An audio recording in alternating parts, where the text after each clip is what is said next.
I guess so. Let's assume now we're running this. We're fully all in. We've got our capture demand running. We've got our create demand running. Like, what are the actual benefits of outside of the fact that this is just the way that buyers want to be sold to today? Like, what are the other benefits that people can expect to seeing from changing the way they do marketing and shifting into this new approach that's really focused on declared intent? Yeah. Okay.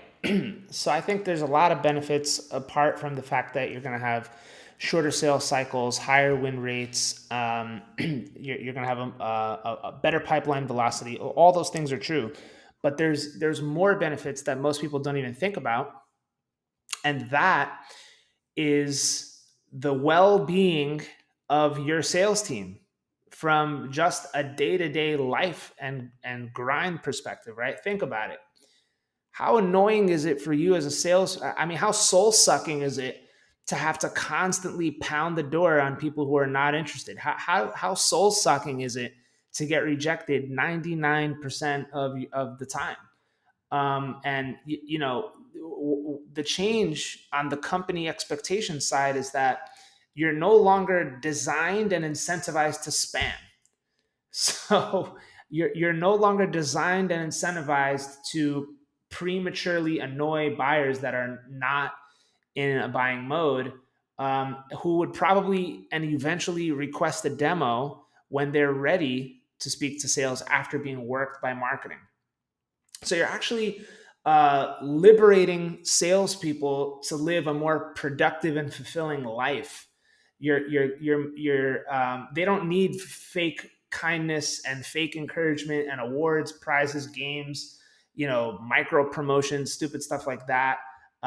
What they need is a more realistic way for them to achieve quota, get bonuses, get paid better, get higher commissions, and not do a job that makes them want to rip their hair out every day. So it's I think the main benefit is actually the sales productivity and sales efficiency side. You're not wasting resources. You're not. Another thing is you're not hiring a massive sales force to be sitting around spamming people. Now, one of the downsides to this is once a company does switch from MQL to demand capture, now suddenly you have, maybe dozens of sales reps that are just sitting around twiddling their thumbs bored because they used to be annoying people, spamming them, and now they don't have anyone to spam. So how do you make use of all these extra salespeople now? And unfortunately, a lot of companies are going to go and cut them rather than deciding how to make better use of them. But you avoid sales organizational bloat, and you make the lives of sellers more productive, more fulfilling, and less soul sucking. That is the biggest benefit aside from the obvious, lagging indicator metrics that are going to enjoy an uplift as well. Yeah, I think it's great. And then I guess very passionately spoken on the sales side, but I can also attest to just the freedom it brings from a marketing perspective, having gone through this process this year, and how much happier my team are not having to spend their time thinking about how they're going to create a campaign around a certain ebook, and that campaign living pretty much just in the shape of a few LinkedIn ads, a form, a zap, a cadence for sales, and that kind of being job done. And now they're just there is unlimited opportunities almost for them to be creative, to think about ways in which we can talk to our audience and educate them all the time, always on, in the best way possible. And they are so much happier for that. And the types of marketing we're doing is so much more exciting. So I guess there's that side as well. Your marketing team ultimately will also be freed up to really start thinking about more creative, beneficial marketing that really drives proper demand rather than just getting stuck in that ebook campaign generation hamster wheel, which is so painful.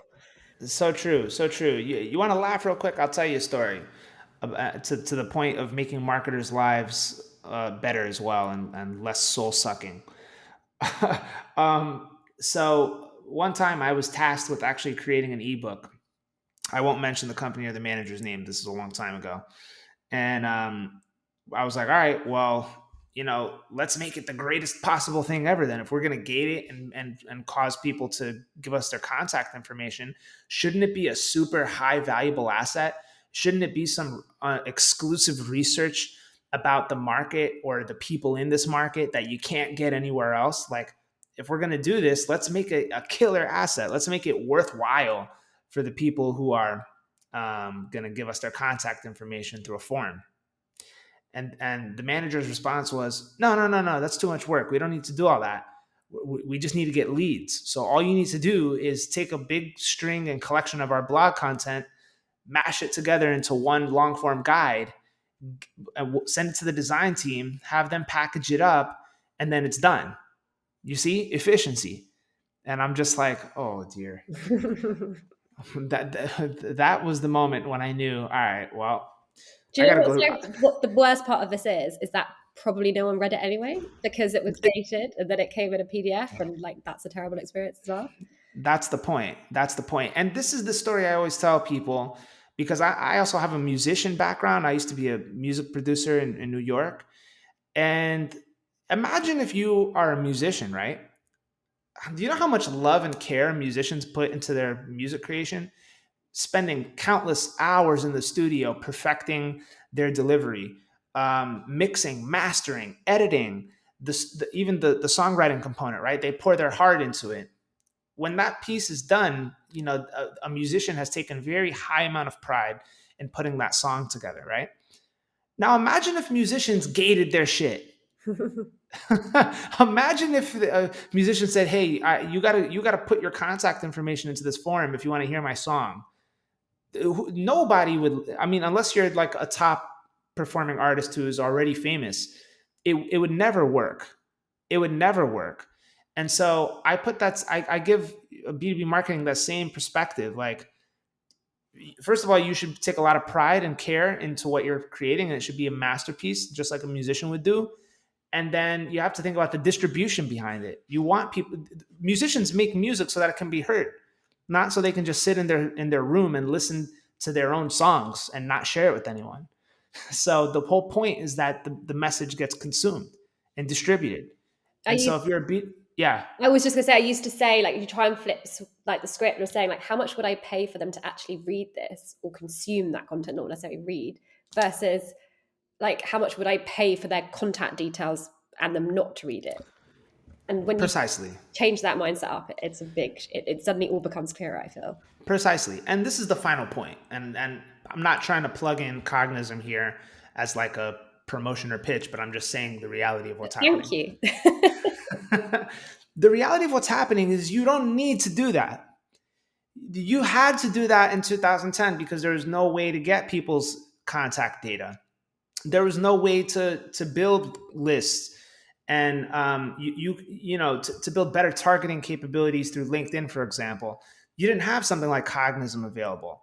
So you had to do this form collection stuff just to get B2B contact information, so that you not only, well, unfortunately, they did go and spam you quite heavily after doing that, but they would also use that for better advertising capabilities on platforms like LinkedIn, for example.